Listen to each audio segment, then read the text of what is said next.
6 panélistes qui vont intervenir sur cette question. On aura tout d'abord M. Faisal Tarif, président directeur général de la STEG, qui nous fait aussi l'honneur d'être le président de notre séance et en même temps panéliste pour relater l'expérience de la STEG en matière de communication et de transparence. Nous aurons aussi des intervenants internationaux, M. Christophe Côté de l'AFD, Mme Kauthar Kouki de l'APIA, qui est une instance d'investissement dans le domaine agricole, M. Andrea Senatori, le responsable de la coopération italienne en Tunisie, Mme Raïda El-Elj, qui opère au sein de l'unité le point focal changement climatique au sein du ministère de l'Environnement. Et puis nous aurons aussi l'occasion d'écouter M. Safwan Ben Issa de KPMG, qui est un des sponsors de cette manifestation, de ce forum, et qui va nous parler un peu du rôle qu'un organisme comme KPMG va jouer dans le futur en matière de communication et de transparence sur la décarbonation. Donc on a 3 mots-clés: la décarbonation, qui est le mot-clé essentiel de ce forum, et puis les 2 mots-clés de la session, qui sont la communication et la transparence. On va se focaliser sur ces 2 mots-clés et on va entamer donc cette séance avec une introduction du processus de communication et de transparence. C'est une introduction qui va nous être donnée par le président de la séance, M. Faisal Tarif, PDG de la STEG. Et puis on ira parcourir les différentes interventions des panélistes une à une. Et à la fin, on essaiera de donner la parole aux participants de la salle en leur demandant de se focaliser sur les 2 thèmes de notre session, qui sont la communication et la transparence. Merci beaucoup pour être resté avec nous sur cette session très importante, parce qu'elle détermine beaucoup de choses en matière de succès et de progrès de la décarbonation. Et j'espère qu'on aura une séance fructueuse avec des interactions très riches pour l'ensemble des participants. Si Faisal Tarifa, je vais vous demander de nous introduire la séance pour que les participants puissent comprendre, disons, les contours de cette session et où on veut aller à travers les échanges que l'on va lancer lors de cette session. Si Tarifa, tfadal. Merci. Mesdames, Messieurs, nos honorables panélistes, aujourd'hui, la session 9 aborde 2 sujets essentiels très liés, d'ailleurs la communication et la transparence en matière de décarbonation. On va commencer par le volet de communication. Cette session traite les stratégies et les pratiques essentielles pour une communication efficace sur la décarbonation dans la région méditerranéenne, en mettant l'accent sur l'engagement des acteurs, qu'ils proviennent soit du secteur public ou privé, ou qu'ils contribuent par leur coopération au soutien des politiques climatiques. La communication est donc un support essentiel des politiques climatiques et une activité déterminante pour le succès de ces politiques. Cette importance se reflète déjà avec l'avènement de la Convention cadre des Nations Unies sur les changements climatiques, CNUC. La Convention en fait même un article spécifique, qui est l'article 12, décrivant les engagements de communication des parties à la CNUC, qui se reflète d'ailleurs directement aux responsabilités de transparence, autre sujet central de notre session cet après-midi. Déjà, le présent Forum Décarbomètre 2024 est d'ailleurs une excellente initiative de communication ciblant les professionnels du climat et le grand public à l'échelle internationale et régionale, et plus particulièrement méditerranéenne. À travers cet événement, les organisateurs et les sponsors qui ont bien voulu apporter leur soutien et tous les spécialistes qui ont accepté d'intervenir ont voulu communiquer leur détermination à mettre la décarbonation au centre des politiques de développement et à montrer qu'il s'agit de la seule voie permettant d'assurer la durabilité du développement dans la région méditerranéenne. Communiquer à travers un tel forum et en faire un événement régulier permet aussi d'envoyer des messages signifiant que le processus de décarbonation est devenu irréversible et que les décennies qui viennent s'inscrivent définitivement dans une optique décarbonée. Tous les thèmes abordés lors de ce forum sont d'ailleurs autant d'ouverture de ce que sera inexorablement notre futur et traduisent donc ce souci de communication sur les sujets qui vont embarquer tous les acteurs dans une voie décarbonée.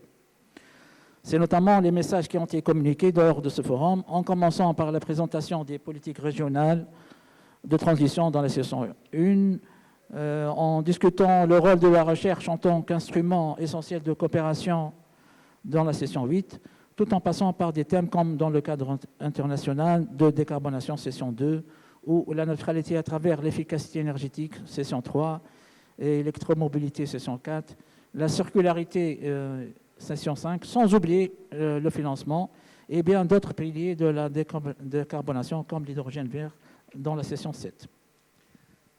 Donc la communication à travers plusieurs moyens, notamment ce genre de forum, mais aussi d'autres moyens modernes, efficaces et décarbonés, représentera indéniablement l'épine dorsale du processus international régional de décarbonation. Nos honorables panélistes s'attacheront justement, chacun dans son rôle, à décrire les efforts entrepris et les programmes qu'ils ont initiés, qu'ils comptent lancer pour soutenir et consolider la décarbonation dans la région. Ils donneront donc une vision des perspectives de leur engagement en matière de communication sur la décarbonation. Deuxième volet, la transparence. Cette session traite aussi des pratiques indispensables de transparence dans les politiques de décarbonation. Il s'agit là d'un pilier vital de la décarbonation. C'est à travers la transparence que se joue la confiance et donc l'efficacité des politiques climatiques. La transparence est aussi invoquée dans l'article 11 de la Convention des cadres des Nations Unies sur les changements climatiques qui aborde les mécanismes de financement. La transparence a déjà été abordée très tôt dans le processus dès 1997 dans le protocole de Kyoto qui appelle dans son paragraphe 2.1b les parties à prendre des dispositions en vue de partager le fruit de leur expérience et d'échanger des informations sur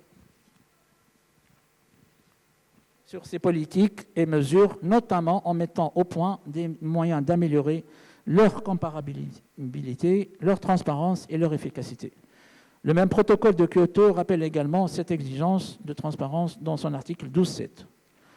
Toutefois, c'est dans l'accord de Paris que la notion de transparence a pris une autre importance primordiale en lui consacrant l'article 13. Ce faisant, l'accord de Paris crée avec cet article un cadre de transparence renforcé des mesures et de l'appui dans le but de renforcer la confiance mutuelle et de promouvoir une mise en œuvre efficace. Engrenant les grands principes et les règles de transparence à travers 15 paragraphes complets. L'article 13 pose les bases d'un processus lent et structuré des exigences de transparence auxquelles les parties devront se conformer.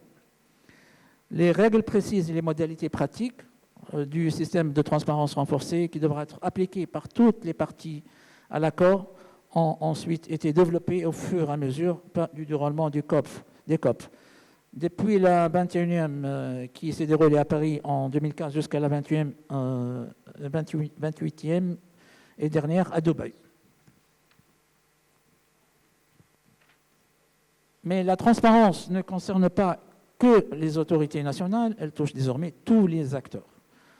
Le secteur des affaires et de l'entreprise fait l'objet de nouvelles exigences de transparence depuis le milieu des années 2000.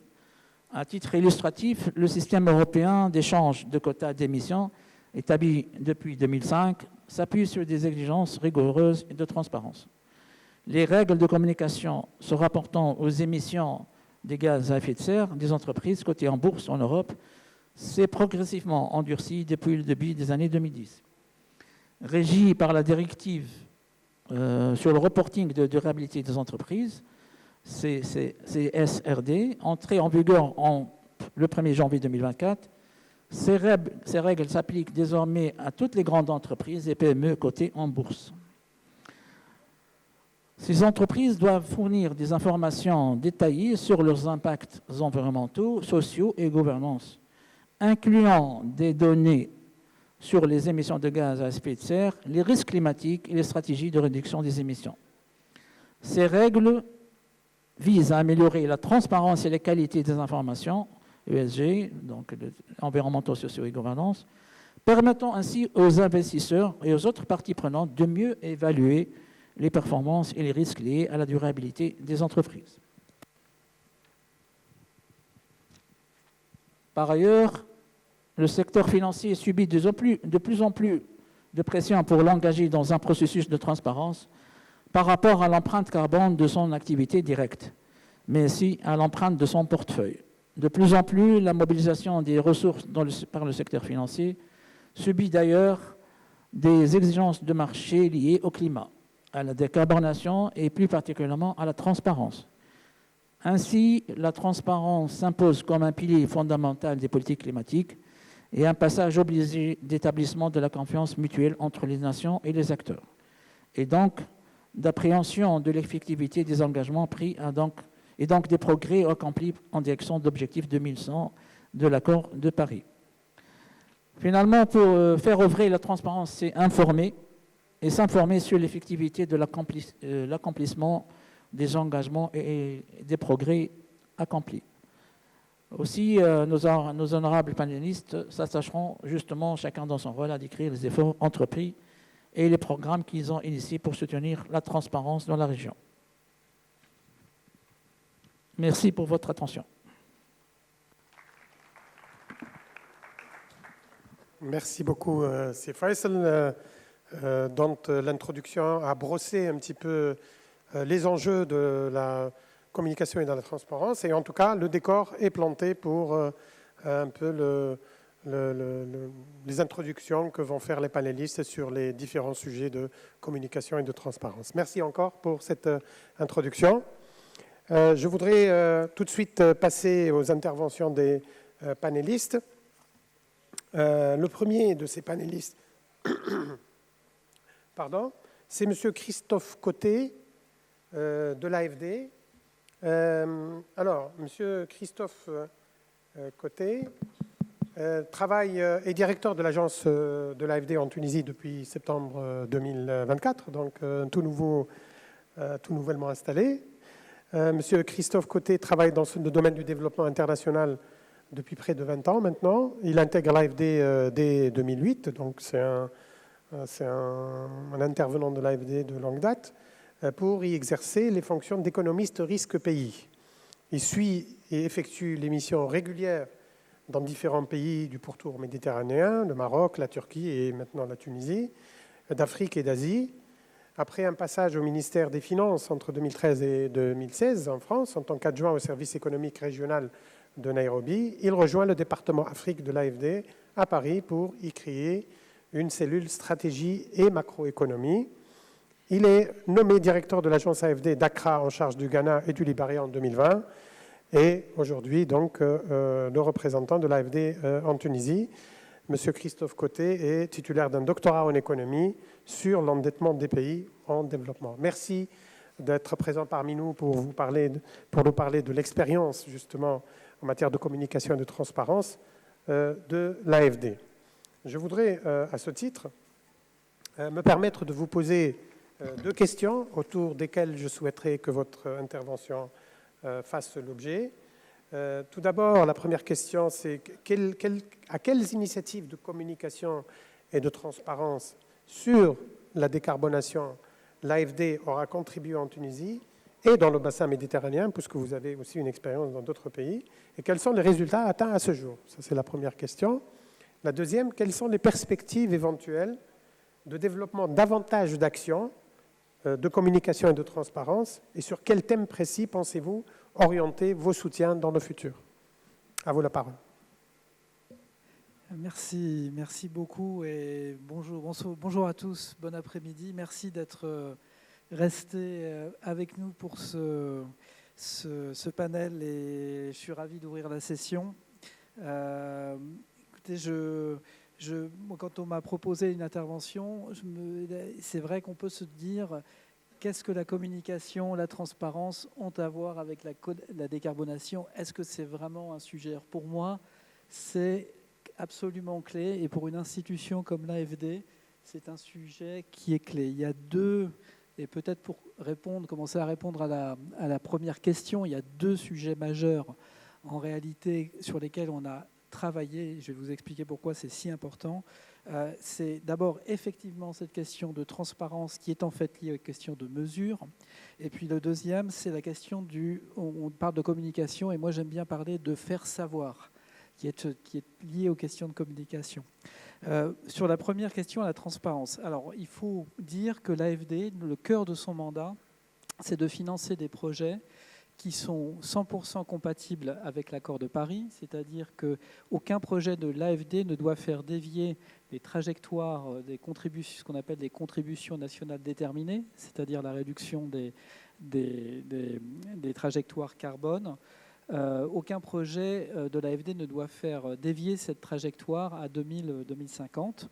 Et puis d'autre part, 50% de nos financements doivent être dédiés à des projets qui font diminuer en réalité les émissions carbone. Alors, ça a une implication importante, c'est que nous, on doit pouvoir dire et montrer qu'on atteint ces objectifs.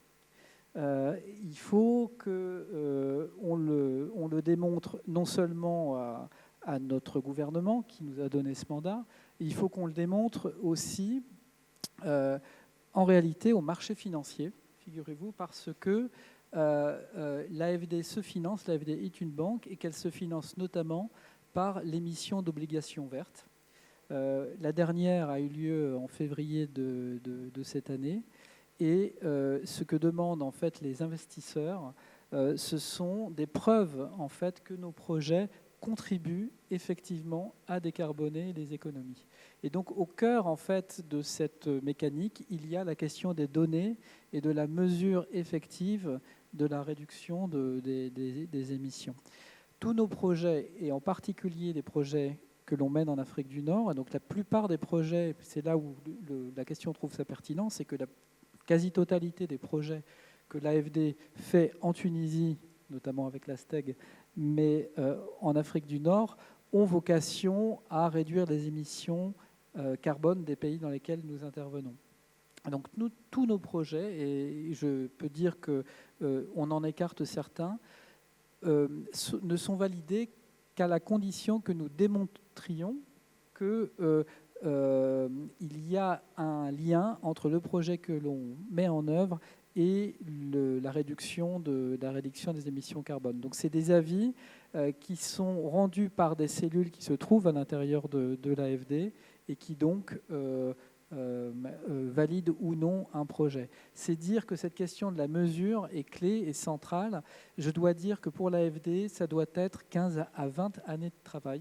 Ce n'est pas rien de monter une cellule qui mesure ces effets-là. Deuxième chose très importante, c'est le faire savoir. Alors le faire savoir, c'est important pour différents acteurs. C'est important pour les populations, évidemment. C'est important pour les décideurs, puis c'est important pour les investisseurs. Alors il y a deux choses. Il y a d'abord ce que l'on voit du faire savoir, qui est par exemple la participation aujourd'hui à ce type de séminaire. Donc, il y a celui-ci. Je voudrais citer aussi notre participation au MeetMed Week, dans lequel on a évoqué notamment les sujets d'efficacité énergétique des bâtiments. On a beaucoup parlé de ce qu'on essaie de faire avec l'Office de la marine marchande et des ports. L'idée, c'est d'essayer de convaincre que nos projets font sens dans les pays.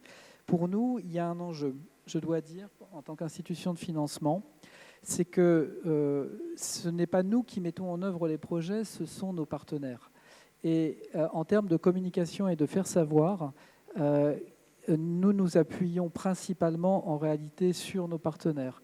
Et au cœur en fait de nos projets, il y a aussi l'accompagnement de nos partenaires sur les questions de communication, parce que en définitive, c'est bien les bénéficiaires qui ont eux-mêmes aussi intérêt à faire savoir. Et donc cet arbitrage entre faire savoir nous-mêmes et que nos partenaires fassent savoir ce qui est fait est une question clé pour nous. Peut-être sur la deuxième question, est-ce que j'y réponds maintenant? Alors, les perspectives, qu'est-ce qu'on n'a pas assez fait? Qu'est-ce qu'on devrait mieux faire? Qu'est-ce qu'on devrait plus faire? Moi, il y a deux sujets qui me paraissent importants. C'est celui de convaincre encore et encore que la décarbonation est importante et celui de former. Convaincre, alors évidemment, aujourd'hui, on a le sentiment qu'il y a la conviction que le changement climatique est devenu une réalité. On le vit en Afrique du Nord, bien sûr, on le vit dans tous les pays du monde. Il y a peut-être de moins en moins de questions. Mais en réalité, ça ne veut pas dire que la partie est gagnée, parce que la question qui se pose derrière, c'est qui doit faire en réalité l'effort de décarbonation. Et là, moi, je trouve qu'on part peut-être parfois avec l'idée un peu trop évidente que décarboner une économie, ça va de soi. Or, quand les acteurs économiques se posent la question de savoir s'il faut faire un investissement pour décarboner, ils se posent la question de la rentabilité de l'investissement. Est-ce que ça fait sens économiquement? Est-ce que les investissements que l'on fait pour la décarbonation font sens d'un point de vue social, sociétal? Est-ce qu'on n'exclut pas des gens, par exemple, en voulant décarboner et en proposant des solutions qui ne sont pas rentables économiquement? Et donc, pour moi, on a un gros effort de communication à faire et à continuer pour convaincre que de décarboner une économie et que de financer des solutions technologiques pour décarboner fait sens économiquement. Et moi, je suis intéressé, je viens de prendre mon mandat, pour travailler peut-être sur un séminaire ou quelque chose comme ça avec nos partenaires qui examinerait ces questions-là et dans lequel on essaierait de démontrer effectivement que de financer des solutions de décarbonation, ça fait non seulement sens sur le plan écologique, mais aussi économique et sociétal. Et puis enfin, la deuxième chose peut-être qu'il faut qu'on fasse encore davantage, c'est de former. Bien sûr, à l'utilisation des outils de mesure. Et là, voilà, dans l'institution que j'ai l'honneur de représenter en Tunisie, je vous ai dit que c'était 15 à 20 ans de travail. L'AFD fait partie d'un club de banques de développement qui s'appelle le IDFC. Et le cœur du partenariat entre toutes ces banques de développement nationales, c'est la formation à la mesure des outils de décarbonation. Moi, je pense que c'est quelque chose qu'on peut faire aussi dans les pays. Donc, former sur la mesure et puis, bien sûr, former sur les outils technologiques qui permettent de décarboner une économie. Voilà ce que j'aimerais que l'on fasse plus. Merci. Merci beaucoup pour cette intervention qui contient beaucoup d'informations et qui alimente un peu notre réflexion en matière d'exigence de communication et de transparence. Et puis sur les perspectives futures d'intervention de l'AFD dans ces deux domaines. Je voudrais tout de suite revenir à M. Faisal Tarifa, qui va, cette fois-ci, en tant que panéliste, nous relater l'expérience de la STEG. La STEG, bien entendu, est la compagnie électrique, mais c'est un acteur essentiel des émissions, de la décarbonation et inévitablement de la communication et de la transparence. Merci pour avoir introduit notre séance et merci pour pour jouer le rôle de panéliste sur ce sujet-là. Je voudrais vous poser deux questions. La première, c'est quelles sont les principales actions de la STEG, que la STEG a menées dans le domaine de la communication et de la transparence en matière de carbone. Deuxième question, quelles sont les actions que la STEG, acteur principal du secteur électrique tunisien, compte engager dans le futur pour consolider la communication et la transparence et quels en sont les principaux défis futurs? À vous la parole, Faisal.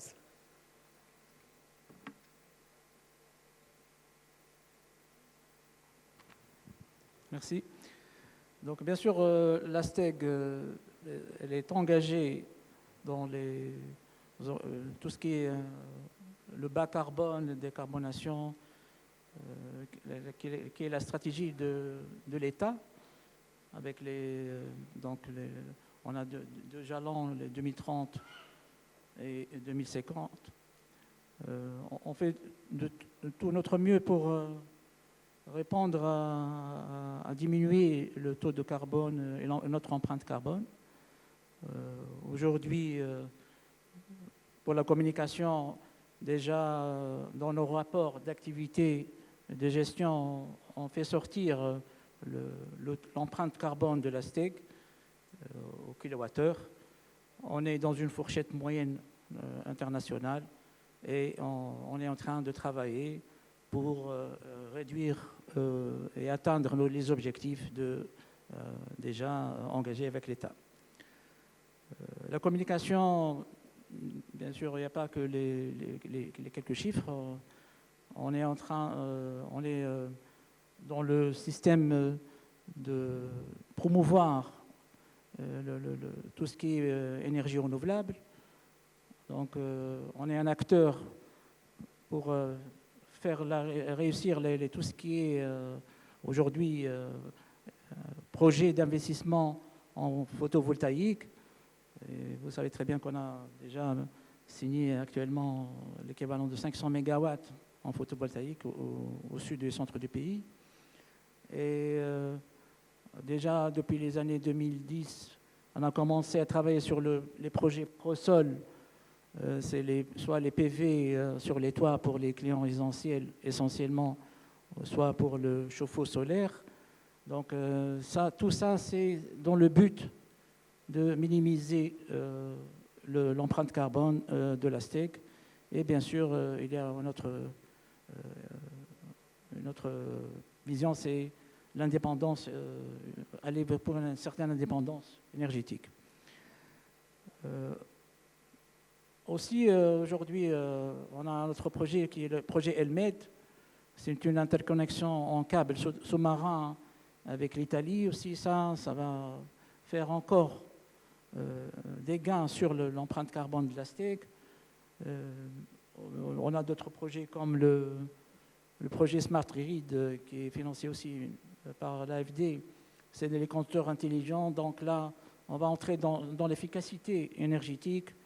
Et chaque client va pouvoir visualiser un peu sa charge, et sa consommation et essayer de limiter ou minimiser un peu sa consommation dans le futur.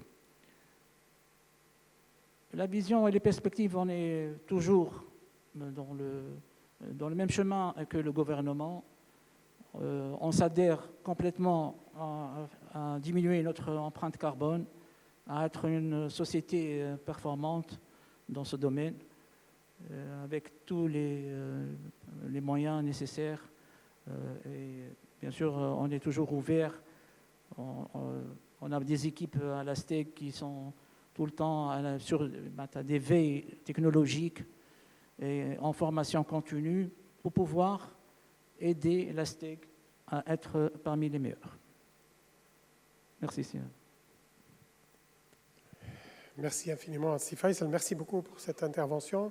Je rappelle que Sir Faisal est PDG de la STEG depuis à peu près 1 an, qu'il a fait ses classes à la STEG dans plusieurs postes, et notamment en tant que directeur central des réseaux de transport. Il a aussi plusieurs expériences de direction de projets de construction de postes de transformation dans plusieurs pays, notamment africains. Il est également formateur sur le fonctionnement des équipements de postes et de lignes HTA et l'exploitation de conduites de systèmes électriques. Donc il est très imprégné du métier d'électricien dès la base. Il est ingénieur diplômé en électricité en 1988 de l'École nationale d'ingénieurs de Sfax, puis titulaire d'un DEA, spécialité traitement des signaux de télécommunications à l'ENIT. Il est aussi titulaire d'un MBA couvrant des compétences comme la stratégie, les finances. Donc il a une polyvalence d'ingénieur et d'économiste et de financier. À l'échelle internationale, M. Faisal est membre représentant de la STEG à de nombreuses associations méditerranéennes et continentales spécialisés dans le secteur électrique. Merci encore, c'est Faisal. Je voudrais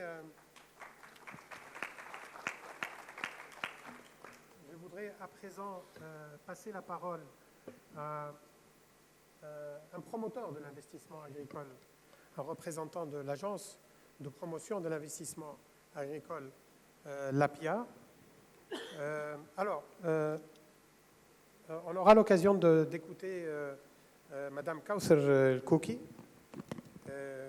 Kauser Kouki est représentante de l'APIA aujourd'hui à la place de la directrice générale qui a été retenue pour une autre réunion, malheureusement. Madame Kauser Kouki est ingénieure générale à l'APIA. Elle travaille à la direction encouragement des investissements chargée de l'évaluation des dossiers d'octroi d'avantages financiers pour les investissements durables et responsables, et plus particulièrement le renouvelable en milieu agricole. Donc elle est vraiment au milieu de la promotion des investissements responsables, qui est un peu le sujet central de notre forum. Elle est aussi membre de l'unité d'évaluation des risques environnementaux et sociaux dans le cadre de la préparation de la mission d'accréditation de l'APIA au Fonds vert pour le climat. Donc elle est vraiment au milieu de la décarbonation ou de la préparation du processus de décarbonation, et elle va nous parler un peu de l'expérience de l'APIA dans ce domaine-là. Bienvenue, Madame Kauser. Merci beaucoup d'avoir accepté de venir.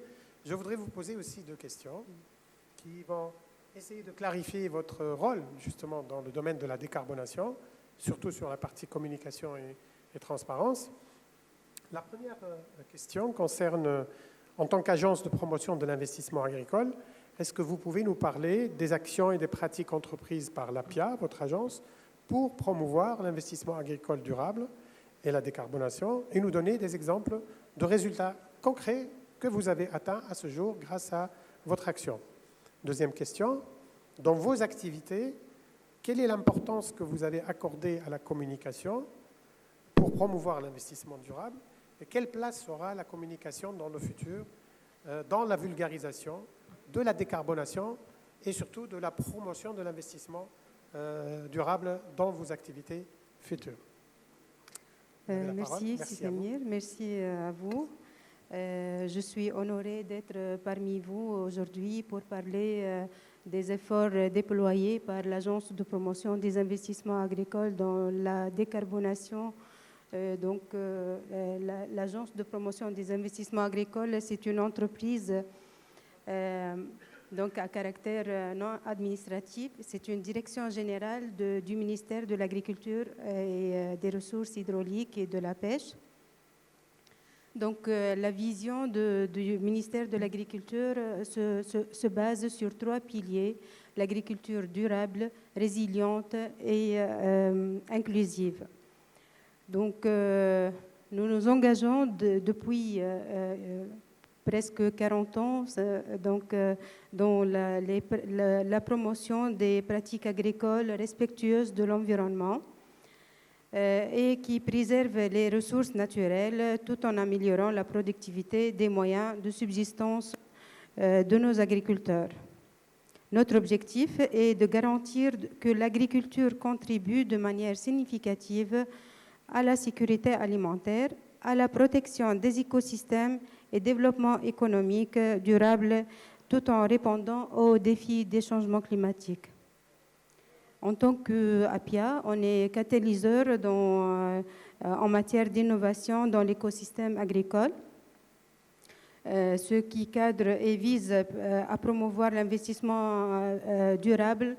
On parle maintenant de l'investissement responsable, ce qui cadre parfaitement avec la vision de notre ministère. Au niveau de l'APIA, on accorde une importance cruciale aux investissements durables et au développement régional permettant une gestion rationnelle des ressources déjà rares, comme l'eau et le sol. D'ailleurs, la loi de l'investissement attribue des subventions qui atteignent même les 50% et même 60% pour les organisations professionnelles, les OPA. pour des investissements dans, par exemple, l'agriculture biologique, la conservation des eaux et du sol. Il y a aussi les énergies renouvelables et je travaille dans la promotion des énergies renouvelables dans le secteur agricole et agroalimentaire, l'économie d'eau et la rationalisation des ressources en eau. J'ai quelques résultats par rapport à l'augmentation et l'amélioration de l'investissement dans ces composantes durables. On a doublé pendant les 5 dernières années l'investissement dans l'agriculture biologique est x3, a triplé, doublé par rapport aux travaux de conservation des eaux et du sol, et x20 pour les équipements photovoltaïques dans le secteur agricole.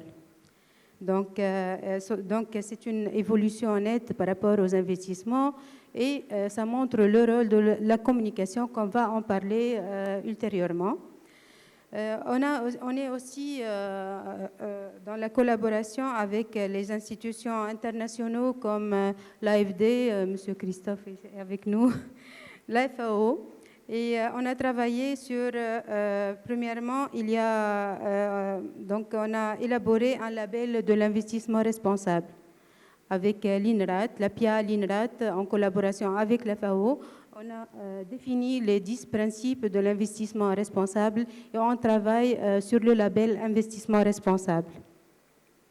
Il y a aussi un programme ambitieux au niveau de la PIA et initié par l'agence de promotion en collaboration avec l'AFD. C'est le programme de relance de l'investissement et modernisation des exploitations agricoles, le programme Primea. Donc, son objectif, c'est la mise en place d'un dispositif moderne d'accompagnement. Donc, on voit que l'accompagnement, il a un rôle très important dans la communication des résultats ou bien des objectifs de développement durable. Et on a formé presque 400 accompagnateurs coachs au niveau de surtout le territoire de la Tunisie et 42 presque référents. Les référents, donc, ces accompagnateurs ont pour rôle de disséminer les pratiques agricoles, les avantages qu'accorde la PIA et aussi les bienfaits des pratiques environnementales, des bonnes pratiques environnementales.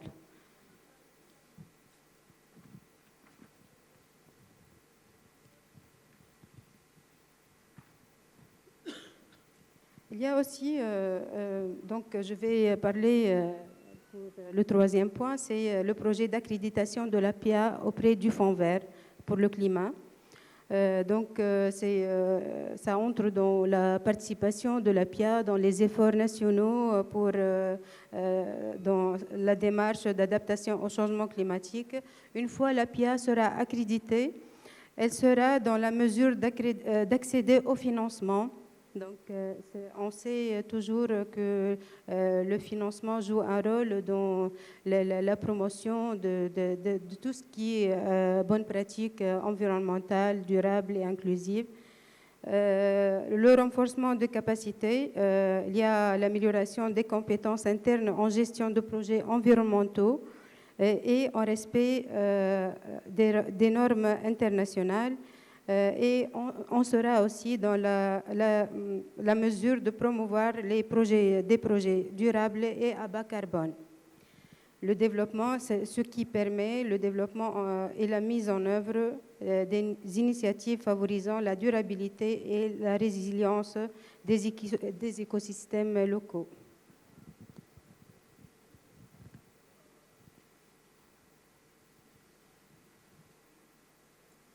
Les défis, donc je veux parler, si Samir, sur le bilan des émissions au niveau du secteur agricole. Donc le secteur agricole en Tunisie a également un bilan de gaz à effet de serre négatif, puisque les absorptions de carbone issues du secteur de l'agriculture, forêt et autres utilisations s'élève très largement jusqu'à 16 millions de tonnes équivalent de carbone en 2021. Ces absorptions compensent très largement les émissions du secteur. Donc un bilan négatif, seul le secteur, puisque l'agriculture c'est le seul secteur qui séquestre le carbone. Nos ambitions, nos défis au niveau de l'APIA, c'est l'accélération de la transition énergétique au niveau des exploitations agricoles, surtout dans les investissements qui touchent les bâtiments d'élevage. On parle d'élevage durable et réduire les émissions de CH4 par les équipements de biométhanisation. Actuellement, malheureusement, on évalue la rentabilité des projets sur la base d'une évaluation technico-économique, mais on n'évalue pas les effets environnementaux. Donc voilà, nos ambitions, c'est arriver à évaluer ces risques environnementaux et les bienfaits de l'agriculture sur l'environnement. Donc l'agriculture durable peut générer des externalités positives. On estime arriver à évaluer ces externalités.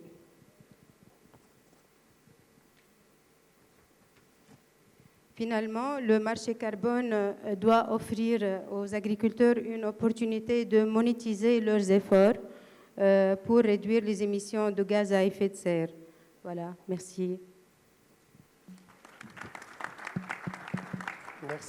Merci Madame Kauser d'avoir décrit un peu les efforts qui sont entrepris par l'APIA en tant qu'organisme soutenant l'investissement durable,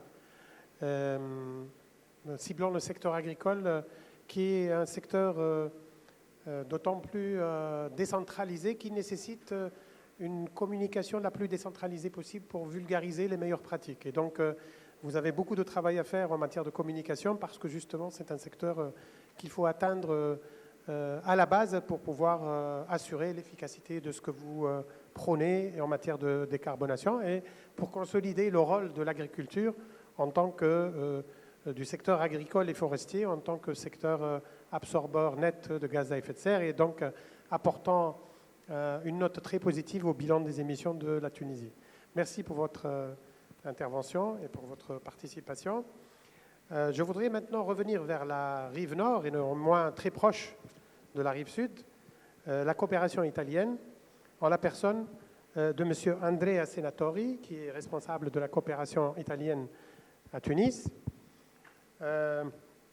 Andrea Senatori est directeur de l'Agence italienne de coopération et de développement en Tunisie. Il est là depuis...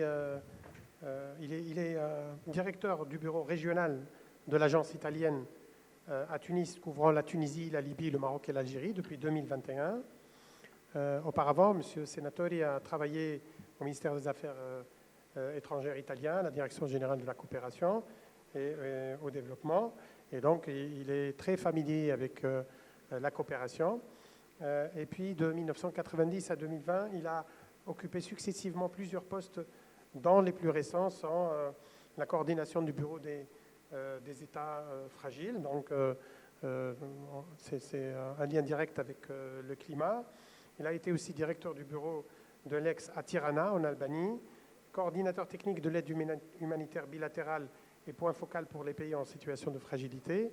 Et puis, la dernière mission en date qui est celle de la Tunisie, où, bien entendu, l'accent est fortement mis sur le soutien aux équilibres écologiques et, bien entendu, la communication et la transparence font grandement partie de ces enjeux. Monsieur Senatori a eu aussi des responsabilités avant cela dans des pays comme l'Éthiopie, l'Érythrée, le Cap-Vert, autant de pays qui souffrent depuis très longtemps des problèmes environnementaux qui ont un impact direct sur le développement. Monsieur Senatori, merci infiniment pour vous être joint à ce groupe pour nous parler de l'expérience de la coopération italienne. Je voudrais vous adresser deux questions. La première, est-ce que vous pouvez nous citer une action de communication concrète que votre organisme a menée pour promouvoir les pratiques durables en Tunisie, y compris des actions de décarbonation, et comment ce genre d'action permet de sensibiliser le public aux enjeux écologique. Deuxième question, quelles sont les perspectives éventuelles de développement davantage d'actions, de communication et de transparence, et sur quel thème précis pensez-vous orienter vos soutiens dans le futur? À vous la parole. Merci.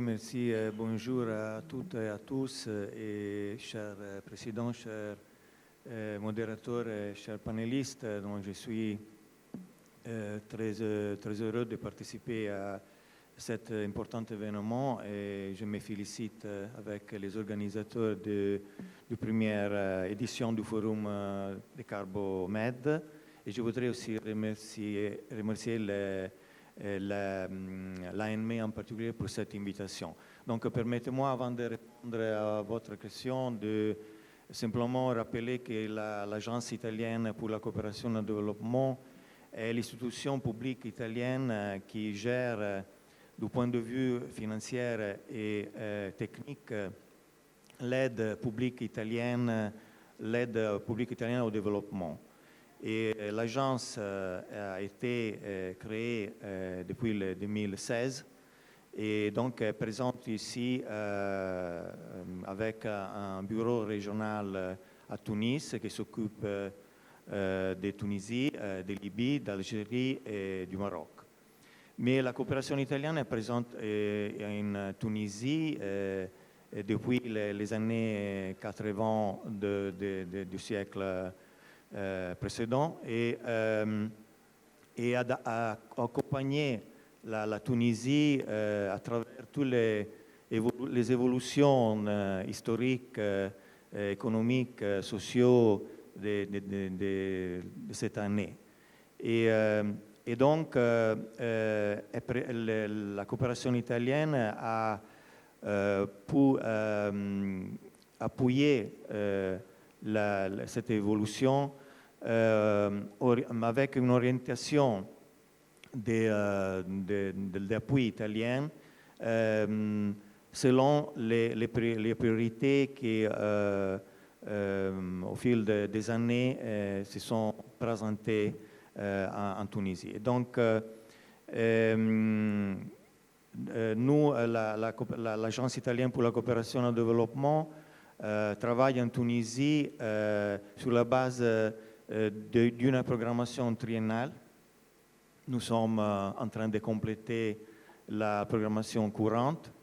Et juste pour rappeler, la transition écologique est au cœur de la programmation courante sur différents volets.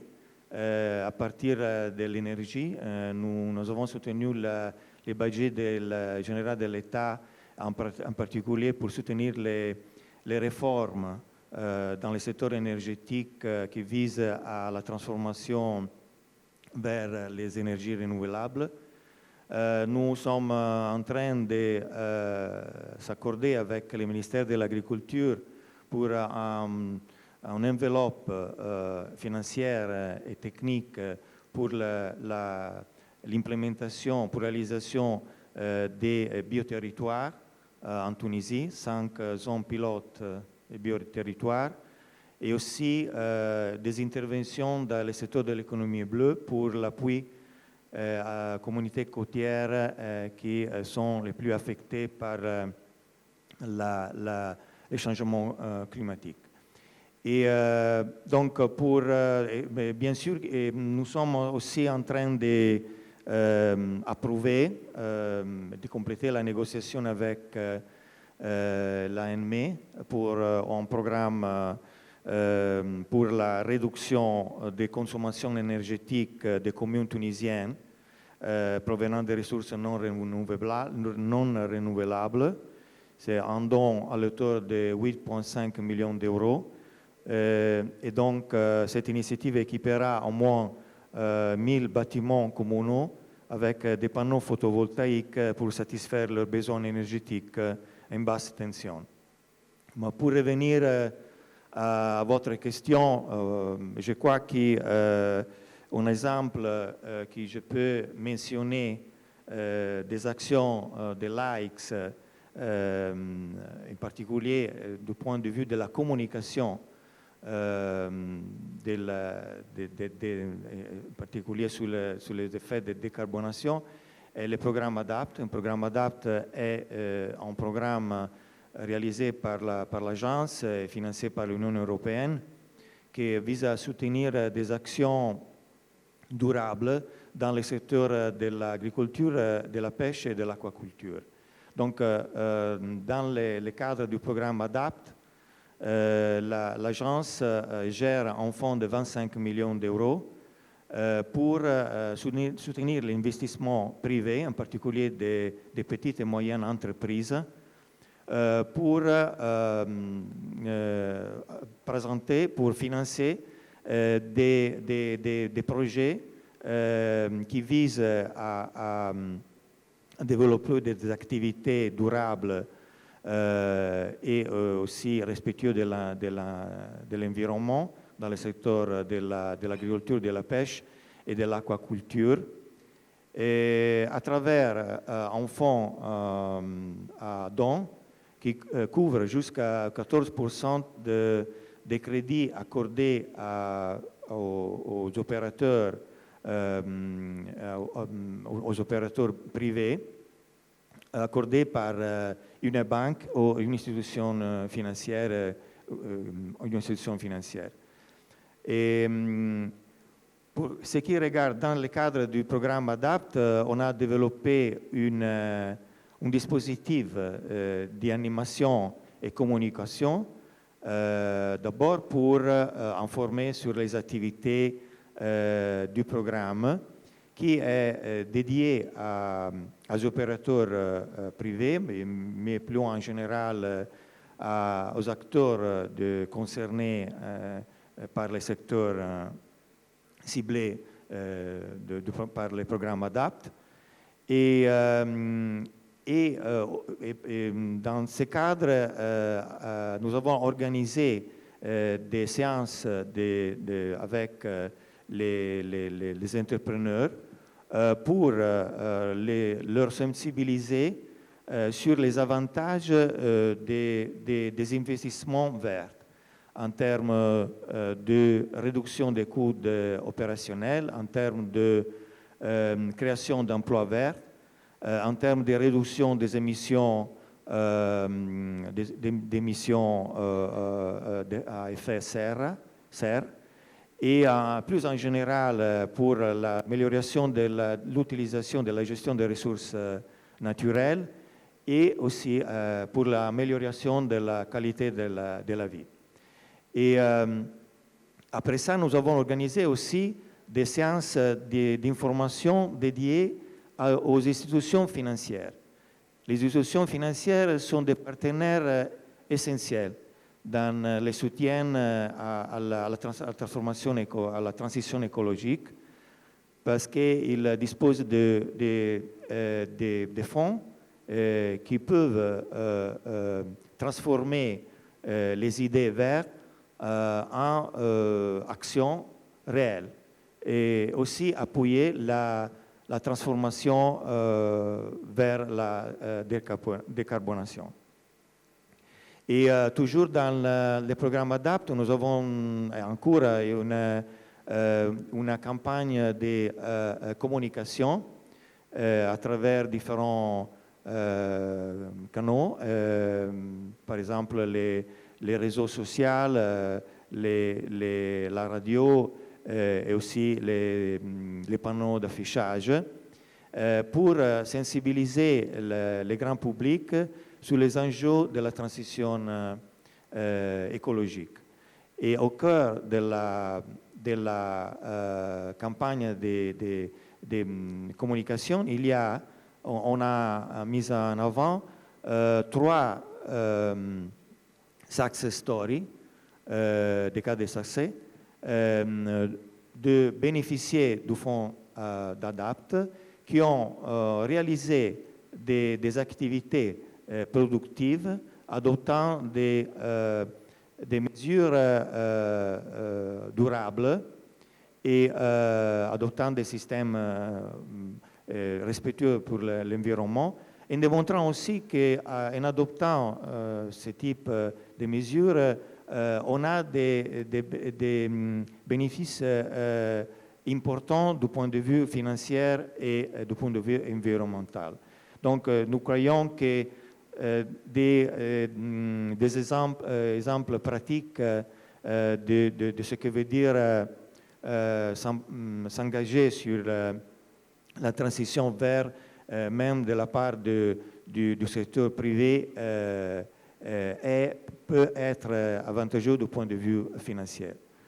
Et pour ce qui regarde la deuxième question, donc, comme je disais, la coopération italienne travaille en Tunisie selon des cycles triennals. Donc, nous sommes en train d'entamer les négociations avec les autorités tunisiennes concernant les prochaines 3 années. Et donc, nous confirmons notre engagement à soutenir la Tunisie dans les processus de transition énergétique, surtout, et en profitant des avantages offerts par les plans Mattei pour l'Afrique et les fonds italiens pour le climat, qui disposent d'un portfolio global de 4,2 milliards d'euros. Et donc, il y a des pistes qu'on pourra, des collaborations avec les partenaires tunisiens, comme par exemple le soutien à des systèmes, des filières agroalimentaires qui moins impactants du point de vue de l'environnement et moins énergivores, pour utiliser un terme un peu plus technique, et aussi le développement de la finance durable.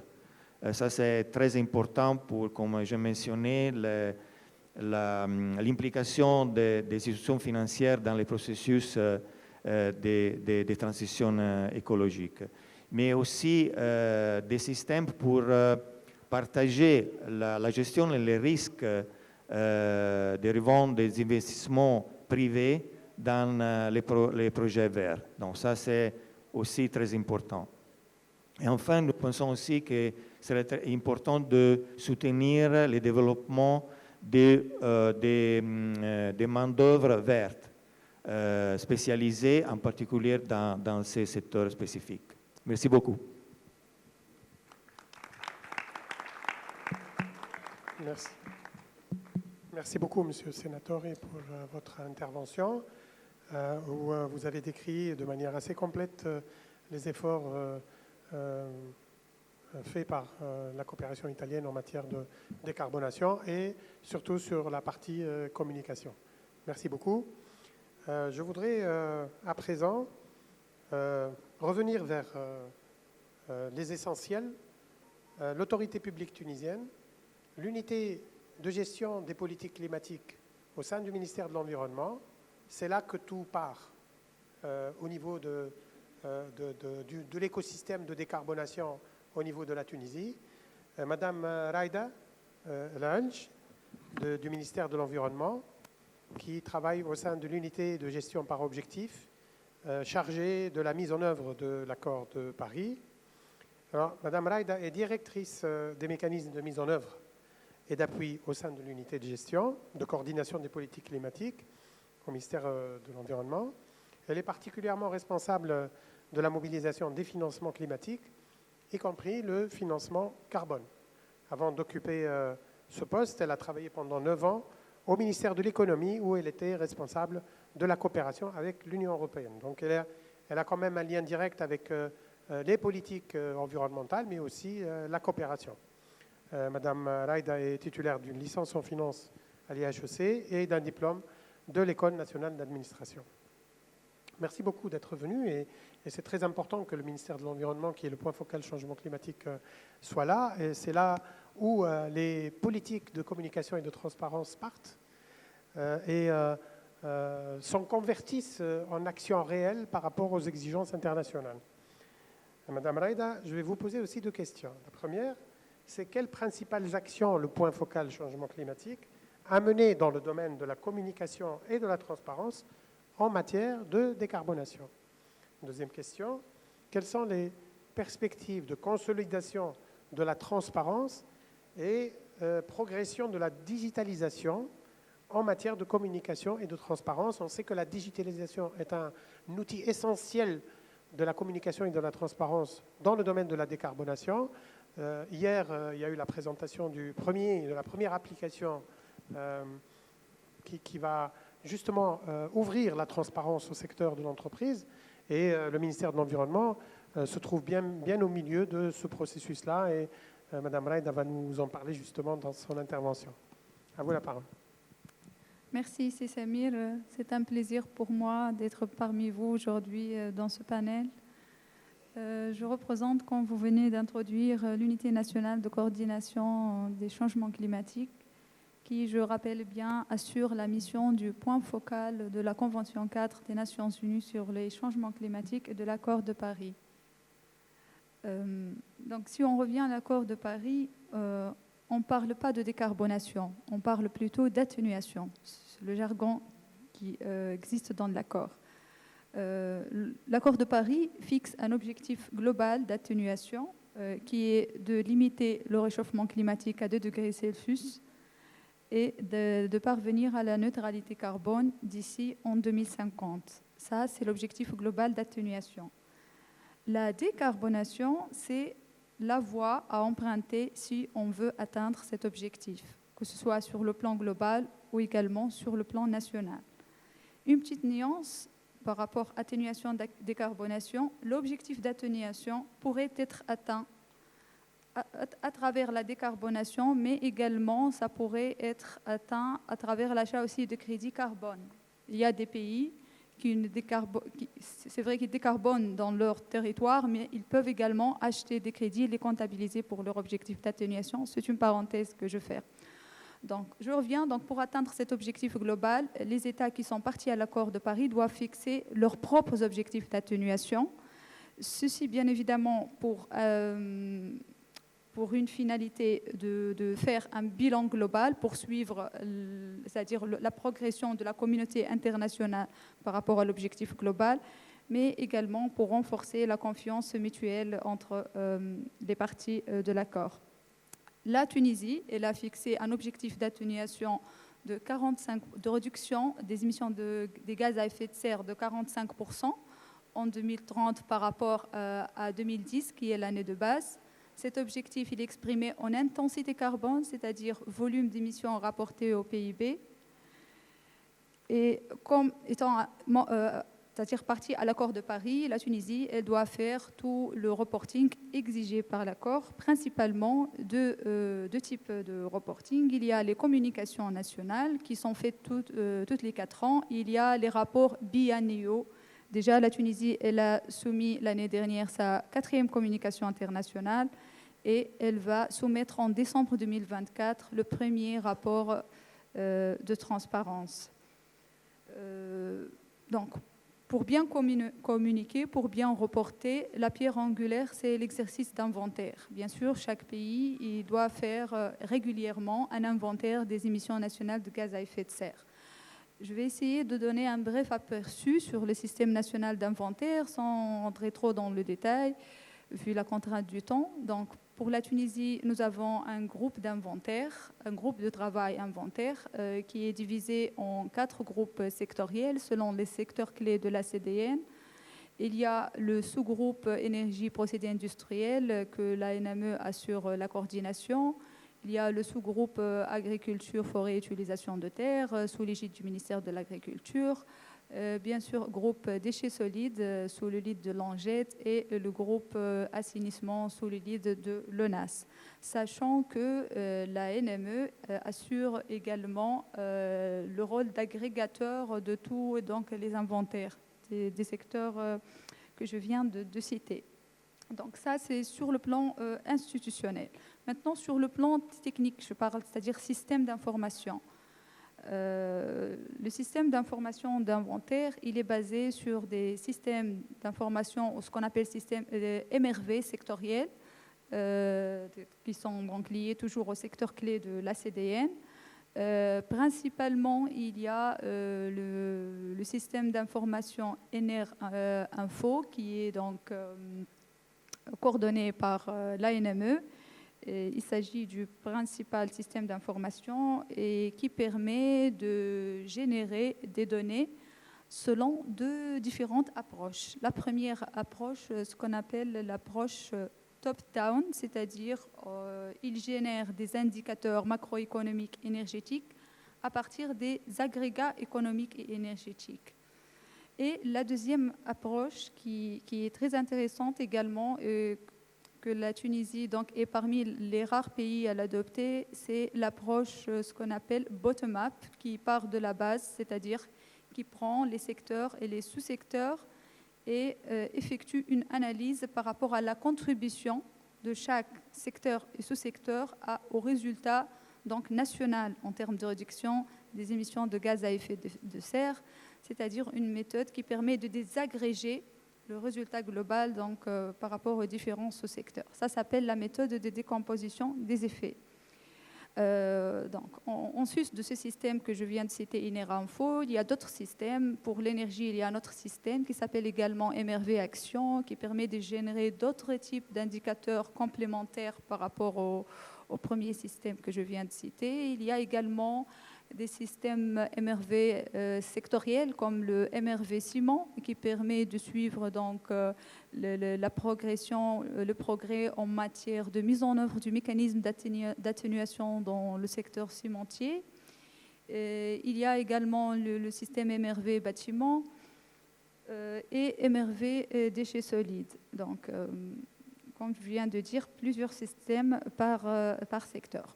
Juste une information également importante, c'est que cet exercice d'inventaire, il est fait selon donc, les méthodologies et les standards internationaux en la matière, notamment les lignes directrices du GIEC, qui est le groupe d'experts intergouvernemental sur le changement climatique.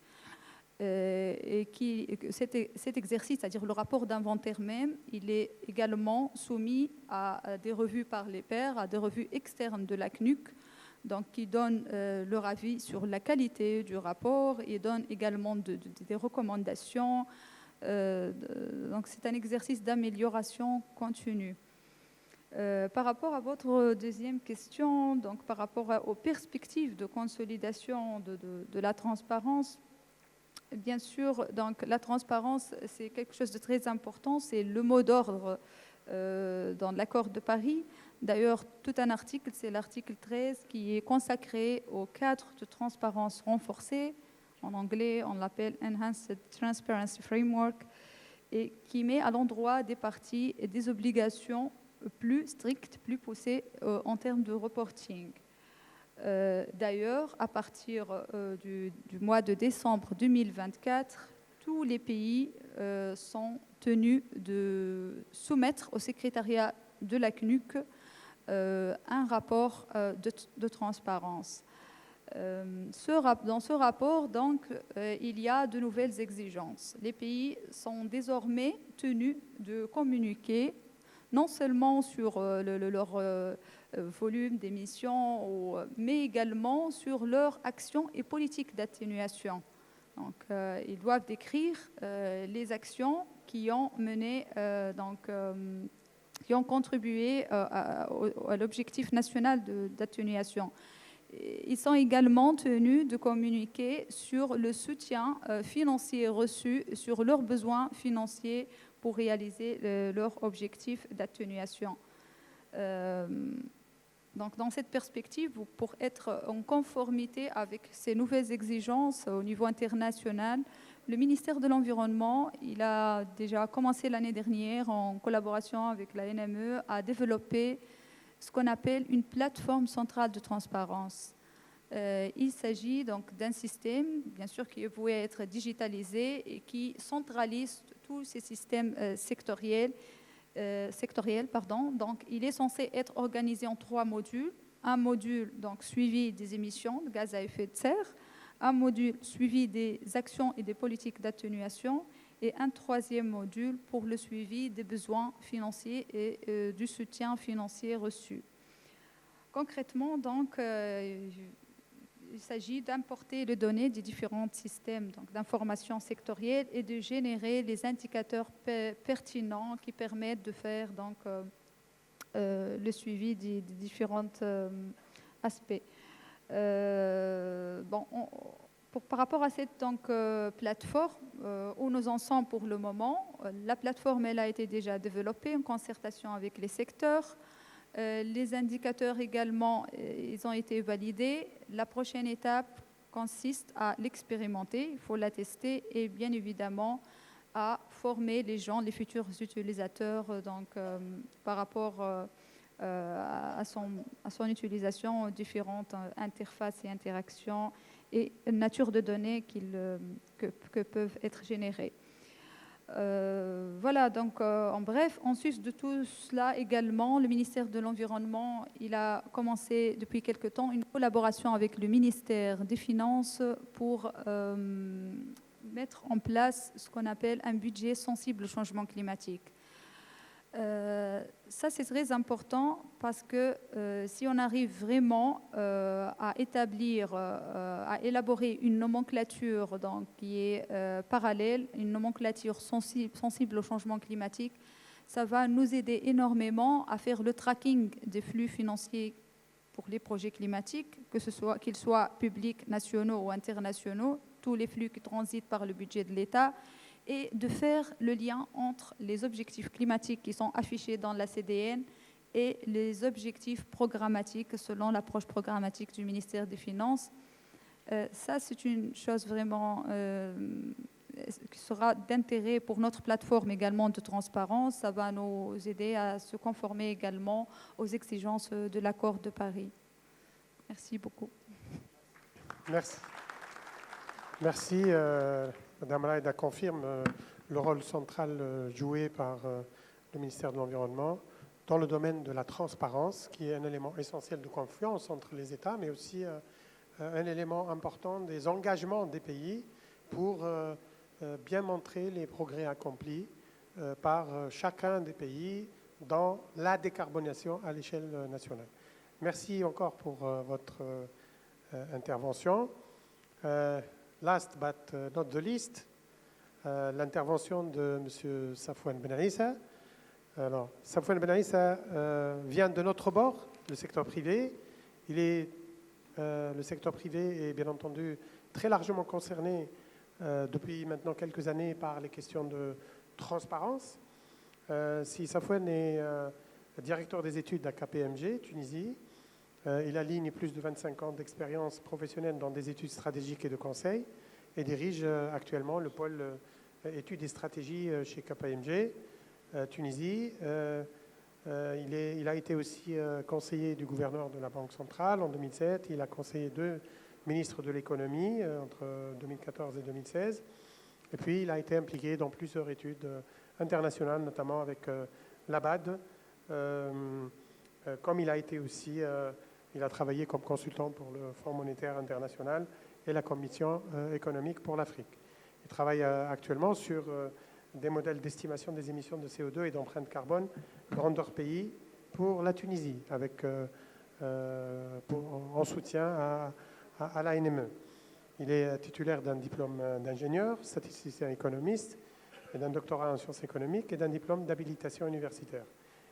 Professeur, donc, Safwan Ben Issa, est aussi professeur d'économie à l'université Tunis El Manab, et à son actif, il a fait plusieurs publications académiques ciblant notamment les énergies renouvelables, le changement climatique, la décarbonation, la transition énergétique dans des revues internationales de renommée.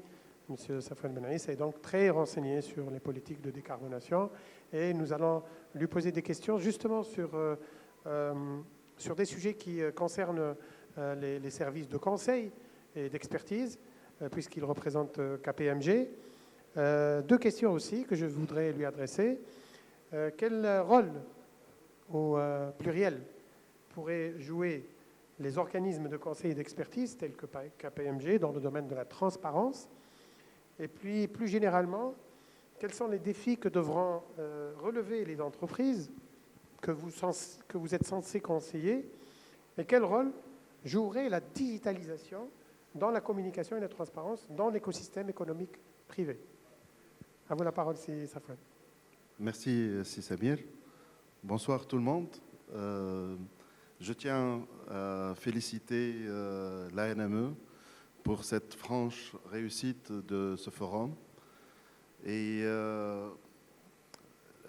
je justifie la présence de KPMG dans ce forum en tant que partenaire et co-organisateur par cet engagement très fort en matière de politique globale, en matière de ESG, d'une manière générale. Donc, ça constitue un pilier essentiel de notre politique globale et on ne fait que l'implémenter et accompagner les entreprises dedans. Bon, pour parvenir à une réponse à vos questions, cher Samir, d'abord, on est au terme, je crois, des sessions depuis hier et je serais confortable d'affirmer que finalement, les objectifs de l'approche de décarbonation dans la région méditerranéenne doit être holistique et inclusif. C'est des objectifs qui sont en commun. Et pour y parvenir, je crois que la communication constitue un pilier essentiel pour répondre à ces défis. Mais justement, la communication, ça va se conjuguer au pluriel. Je pense d'abord à la communication transnationale, puisqu'on est dans un contexte méditerranéen. Donc, je crois qu'aujourd'hui, il faut mettre l'accent sur cette communication qui va répondre aux différents défis communs de la région méditerranéenne. Des défis comme la vulnérabilité climatique, les besoins énergétiques, les impacts socio-économiques, et j'en passe. Et c'est primordial pour coordonner, ou plutôt pour avoir une politique de décarbonation coordonnée dans la région et qui tienne compte des spécificités de la région. Ça de un. Et je rappelle que cette région est parmi les plus vulnérables en matière d'effets néfastes du carbone et des émissions de gaz à effet de serre. Ça, c'est la première communication ou le premier type de communication qui doit être mis en exergue.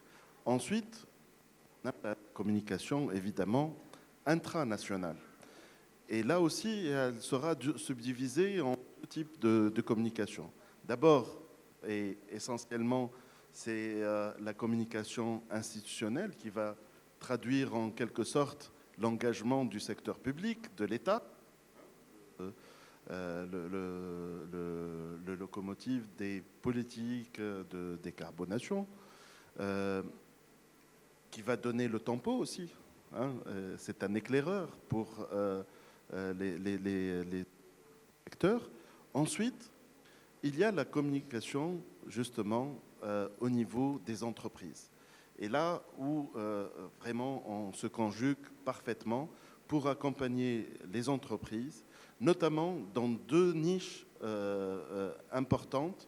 Un, suite à votre intervention, chère représentante du ministère de l'Environnement, sur les systèmes de mesures de reporting et de valorisation, les MRV. Ça, c'est très important. Je rappelle qu'on est en 2024 et cette année était marquée par quelques entreprises tunisiennes qui ont perdu des appels d'offres, non pas par rapport à une compétitivité prix, non pas par rapport à une compétitivité qualité, mais tout simplement par rapport à une compétitivité empreinte carbone.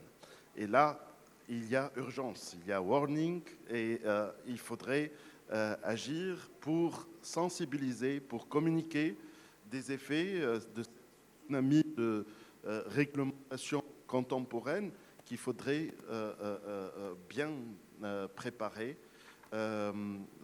bien se préparer au niveau donc de la communication, au niveau des entreprises.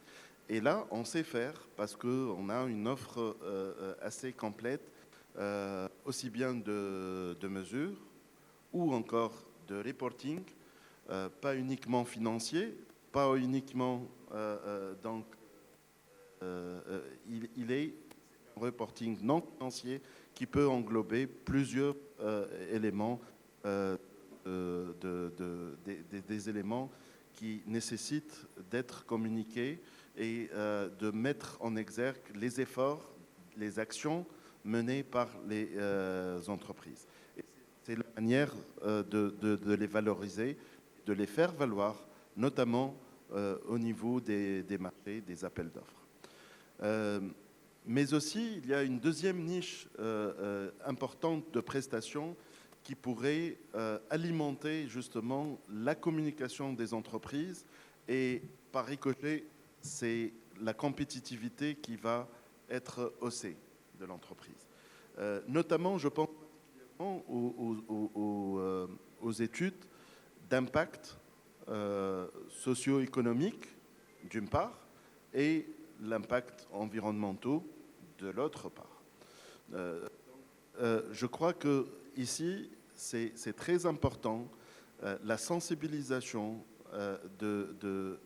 et cette dimension qu'on pourrait apporter aux différents projets, aux différentes entreprises en matière d'impact, notamment les impacts extra-financiers, parce que les impacts financiers, tout le monde sait faire, dans le non-financier, l'économique, le social, où ça piétine encore et une réelle réponse à l'entreprise pour l'accompagner les différentes rentabilités, puisque ça se conjugue au pluriel.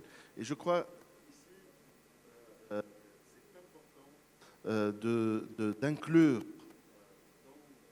les plans nationaux cette composante, notamment, on avait parlé dans les sessions de financement, il faudrait, dans un modèle émetteur-récepteur, produire ce genre d'indicateurs, donc les mesures, etc., la quantification, mais aussi, il faut les bailleurs de fonds, les banques arrivent à intercepter et arrivent à analyser à juste valeur ce genre d'indicateurs pour que l'écosystème soit prédisposé à accueillir cette nouvelle donne qui va primer sur les marchés, l'internationalisation. Voilà. Merci beaucoup, Safouane. Il confirme par ces mots que le secteur du conseil embarque. Ça va, non?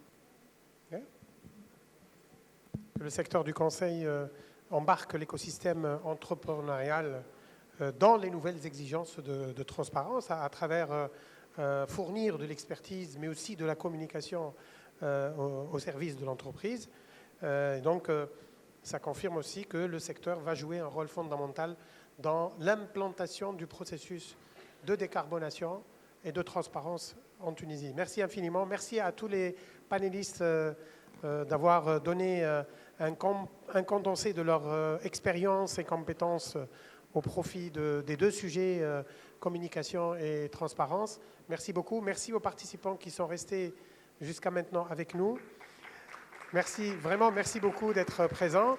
Et on vient de me dire qu'il y a des contraintes de temps et que la séance de clôture va rapidement démarrer. Mais je voudrais quand même prendre deux questions de la salle.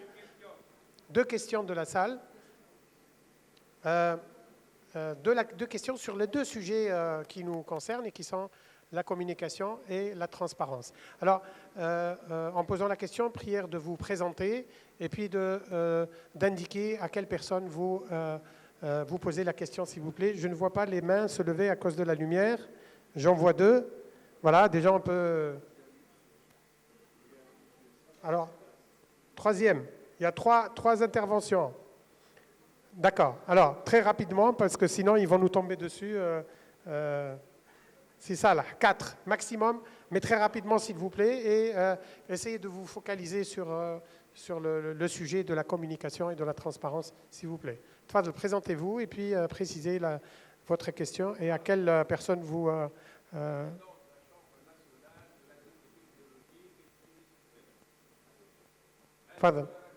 تفضل.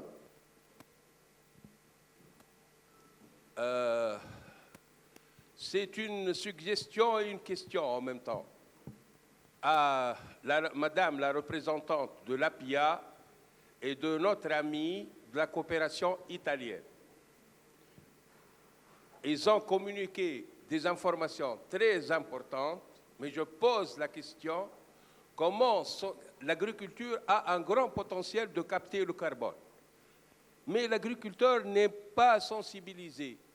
Je leur propose de me proposer des solutions, vu que je peux inviter des agriculteurs et faire des événements de sensibilisation. Merci. Merci beaucoup. Je pense que les deux panélistes auront enregistré votre proposition. Je pense que tous les membres... Est-ce qu'un des panélistes voudrait intervenir, s'il vous plaît? Notre ami de la Chambre syndicale de l'Union tunisienne des agriculteurs. Donc, par rapport aux efforts de l'APIA en matière de communication, on a mis en place les accompagnateurs du projet Primea. Ces accompagnateurs ont pour rôle de divulguer les nouvelles prérogatives prises par rapport aux bonnes pratiques environnementales. Et aussi, on participe et on organise toujours des événements nationaux et internationaux. On a cette année le SIAT, le Salon international technologique agricole. On vise la visite de presque 20 000 visiteurs. C'est du 30 octobre au 2 novembre. Et on a des side events pour parler de ces bonnes pratiques. On va aborder le thème l'agroécologie, l'agroforesterie, les énergies renouvelables. On a le thème empreinte carbone du forum le 30 octobre au parc des expositions du CRAM. L'empreinte carbone et empreinte eau. Je crois que c'est important d'en parler maintenant dans un contexte de changement climatique. Et voilà, on organise aussi des journées de sensibilisation avec les bailleurs de fonds et les intervenants internationaux comme l'AX, l'AFD, l'FAO, le PNUD, l'UNDP, l'UNOPS aussi. Donc, on essaie toujours d'organiser. On a aussi une nouvelle, c'est les IVR. Ce sont des vocaux interactifs sur les téléphones, les appareils des agriculteurs. Ce sont des interactions par rapport aux questions des bonnes pratiques dans le secteur agricole et environnemental. Voilà. Merci beaucoup. Ça confirme le besoin d'un... Par rapport à la transparence, je n'ai pas répondu. Par rapport à la transparence, pour chaque action, on a élaboré des guides et des manuels de procédure par rapport aux subventions offertes par rapport aux agriculteurs et aussi on a un manuel de procédure du Fonds vert. Très bien, voilà. Merci. C'est très bien. Donc il y a un besoin d'intensifier la communication pour que les secteurs et les acteurs qui sont censés être ciblés par la décarbonation sachent le mieux possible s'engager dans cette voie. Merci infiniment. S'il vous plaît. Je vais vous présenter et puis poser votre question. Pardon? 2 remarques générales.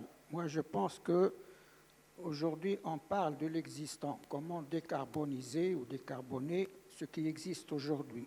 C'est très bien, mais il ne faut pas négliger non plus les investissements futurs. Il faut qu'ils soient concentrés aussi sur une décarbonation directe, immédiate. Sinon, on va avoir des entreprises qu'il faut décarboner par la suite si on n'exige pas au niveau de l'investissement un cahier de charges ou n'importe quoi pour ne donner de l'accord d'investissement qu'avec ces conditions-là. Ça, c'est le premier point. Le deuxième, lorsqu'on dit on a à l'échéance 2030 tel pourcentage, il faut faire un programme annuel. Il faut dire en 2025, 2026, etc., quels sont les objectifs quantifiés qu'on doit atteindre. Sinon, on ne peut pas s'engager d'ici 2030 sans avoir un engagement annuel interne, national. Et pour avoir un engagement national, il faut impliquer les acteurs. Oui. Je prends par exemple les entreprises. Les entreprises, notamment celles qui exportent, il faut qu'elles soient engagées dès le début pour faire face à cette affaire éventuellement de taxes à la frontière, etc. Et pourquoi je parle de ça? Parce que je dis qu'il faut avoir un programme national de décarbonation, comme on l'a fait pour le programme de mise à niveau, comme on l'a fait pour le programme national de la qualité. On a mis des objectifs, on a dit combien d'entreprises on va certifier, par exemple pour la qualité, combien d'entreprises vont être mises à niveau par an, etc. Et je pense qu'au niveau des forums qui vont venir en Algérie, etc., il faut que ce soit des forums d'évaluation. Chaque pays, par exemple, se dit voilà quel était l'engagement prévu à la fin de l'année, par exemple, et quelle est la réalisation réelle. Parce qu'au niveau global, on ne peut pas s'engager sans avoir une évaluation continue. Donc je retiens votre point qui concerne la transparence, en fait, afficher les objectifs et puis afficher les progrès accomplis. C'est la transparence qui est exigée par tous les acteurs. On va parler de reporting ou de rapport général. Il ne faut pas négliger ce genre d'orientation. Je ne parle pas spécifiquement de l'information, etc. Je parle pour le futur. Moi, j'ai une approche globale. Il y a beaucoup de détails. Il faut former des experts, par exemple, pour faire le diagnostic à l'état initial. Aujourd'hui, on est à combien? Bien sûr, bien sûr. Et pour faire l'évaluation, des auditeurs, etc. Bien sûr. C'est très important. Il ne faut pas négliger ces engagements globaux pour dire, voilà, on est en train de faire, mais on fait quoi et combien? C'est très important, sinon on n'est plus crédible. Tout à fait. Merci infiniment. C'était une recommandation. Allez-y, vous pouvez vous présenter et puis poser votre question, préciser la personne à qui vous posez la question. Auditeur, donc, Pardon? après tous ces efforts déployés, donc, avec par tous les vous pouvez élever un peu la voix pour qu'on puisse entendre. Ali Chouaya. Ça va vous... Oui. Donc, une question qui doit se poser actuellement, est-ce que vraiment les pays qui participent aux guerres actuellement, que ce soit en Méditerranée ou en Ukraine, vont communiquer, juste une précision, c'est Mohamed. Communiquer avec transparence. Nous sommes dans la transparence et dans la communication, leurs émissions de gaz à effet de serre. Ça, c'est une partie de la question. Une deuxième partie de la question, est-ce que vraiment les objectifs et les engagements qui ont été définis et fixés par tous les pays, les 190, les 196 pays qui ont signé l'accord de Paris, vraiment, est-ce que ces objectifs et ces engagements vont avoir vraiment un impact ou vont être peut-être changés, ou peut-être l'année 2030, l'année 2050 vont être décalés de 10 ans encore? Est-ce que vraiment on peut avoir ces résultats ou ces données ou non? Voilà. OK. Bon, c'est Mohamed n'a pas précisé à qui il pose la question, mais je vais juste vous indiquer. Je vais juste vous indiquer que le système de C'est Mohamed. Je vous réponds. Je vous réponds. Le système de transparence existe depuis 1994. C'est-à-dire, si vous voulez accéder aux informations sur les émissions de tous les pays, depuis 1994, vous pouvez y accéder en passant par le site totalement ouvert du secrétariat de la Convention.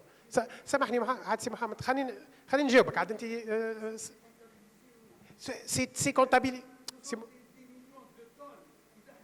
C'est Mohamed. La question qui se pose, c'est la communication. C'est pas qui. C'est Mohamed. La question qui se pose, c'est la communication. Ce n'est pas le niveau. La communication. On parle sur la communication. On a la communication et la transparence totale. C'est Mohamed Khanjio. Mais au niveau du futur, il y a un système de transparence qui est établi et qui est engageant pour tous les pays. Madame Raïda, tout à l'heure, a présenté ce que fait la Tunisie en matière d'engagement par rapport à la transparence. Tous les pays font pareil. Et celui qui veut accéder aux données de n'importe quel pays sur les émissions et sur les progrès accomplis, il va sur le site de la Convention, il a toutes les informations fines communiquant sur ces deux aspects. Donc, sur ce plan-là, au niveau de la communication et de la transparence, on a un niveau qui est atteint, qui est exceptionnel par rapport au sujet qui nous concerne et à la préoccupation. Dernière question, c'est Salah. Très rapidement, et puis vous précisez la question. Oui, tfaddal. L'accord de Paris, l'article 6, donc ça va être très facile pour vous pour répondre. Donc, dans le cadre de l'indice de la Tunisie, il y a deux parties, il y a le conditionnel, il y a le non conditionnel, quoi. Donc, merci. Donc, excusez-moi, mais je suis un peu perturbé. Pour la vérification, pour la MRV, quoi, c'est la mesure et la vérification. Est-ce que pour les vérificateurs, sommes-nous obligés, la Tunisie, de passer par les vérificateurs reconnus à l'échelle internationale, et comme si on a eu le prêt et donc on est obligé de le faire? Est-ce que c'est dans les deux parties, oui ou non? D'accord. Donc ça va être très rapide pour vous. Pour M. André, ce que j'ai vu un peu d'après votre exposé, que vous êtes orienté beaucoup plus vers l'agriculture et vers un peu l'économie bleue. Dans l'industrie, à ma connaissance, qui est très limitée, vous ne rayonnez pas beaucoup, quoi. Notamment, est-ce que dans votre programme, puisque vous avez dit que j'entame cette fois-ci, c'est le début qui est triennal, est-ce que c'est prévu quelque chose pour mon secteur qui est l'industrie du ciment? L'apport de l'agence de développement italienne, est-ce qu'il y a quelque chose qui est prévu? Sinon, comment peut-on y accéder? Si oui, sinon, bon, c'est non. Voilà, merci. Merci, Sissalah, merci beaucoup. Sissalah est le représentant du syndicat des cimentiers, je dirais, voilà, la Confédération des cimentiers. Je vais vous répondre très rapidement sur la première question. Oui. Alors, il y a un processus de revue de toutes les informations qui sont divulguées à l'échelle internationale. Ce processus de revue existe depuis 1994 par des experts indépendants provenant des autres pays qui ciblent les pays industrialisés. Le processus de revue va commencer officiellement aussi pour les pays en développement à l'issue de la soumission des premiers rapports biennaux de transparence à la fin de l'année 2024. Donc tous les pays au niveau mondial vont subir un processus de revue indépendant sur toutes les informations qui sont divulguées dans leur soumission officielle. Voilà, donc c'est un sujet qui est totalement clair avec des exigences qui sont décidées par les conférences des parties. Tout, on met tout dans les rapports. Les experts, c'est une commission internationale, oui. Sélectionnée par qui? Payée par qui? C'est des pairs qui proviennent des autres pays. C'est-à-dire qu'il peut y avoir des Tunisiens qui sont sollicités pour revoir des communications et des informations d'autres pays. C'est un mélange d'expertises qui sont désignés par le secrétariat de la Convention, qui regroupe tous les pays au niveau mondial avec des représentativités, disons, très transparentes des pays. Deuxième question, M. Andrea, sur l'éventualité de mobiliser des ressources et des appuis pour le secteur de l'industrie et notamment le secteur cimentier. Donc, très brièvement, et si vous voulez, après, on peut organiser même des sessions chez nous pour vous donner plus d'informations. L'appui au secteur privé, je parle en général, parce que la cible de la coopération italienne est surtout le développement des petites et moyennes entreprises et une priorité de la coopération italienne depuis les années 80. Nous avons développé des lignes de crédit pour faciliter l'accès au crédit. J'ai mentionné brièvement même dans le cadre du programme ADAPT. Et donc, parce que nous croyons que le secteur privé soit le moteur de développement du pays. Donc, je pense que nous sommes en train comme je disais, de négocier les prochaines programmations triennales. Et je pense qu'il y aura une continuation même une évolution des instruments pour l'appui au secteur privé, même si avec une orientation vers la transition écologique. Merci. D'accord, merci infiniment. Je voudrais maintenant annoncer la clôture de ce panel, donc de cette session 9. Je vous remercie d'être resté jusqu'au bout. Il va y avoir tout de suite une pause café. Elle durera maximum 15 minutes parce que les organisateurs souhaitent lancer la session de clôture exactement à 17h. Je voudrais vous remercier beaucoup, remercier les participants du panel pour avoir enrichi notre connaissance dans le domaine de la communication et de la transparence. Merci encore. Et puis, rendez-vous à 15h ici pour la séance de clôture. Une annonce ? Ah, la photo, d'accord.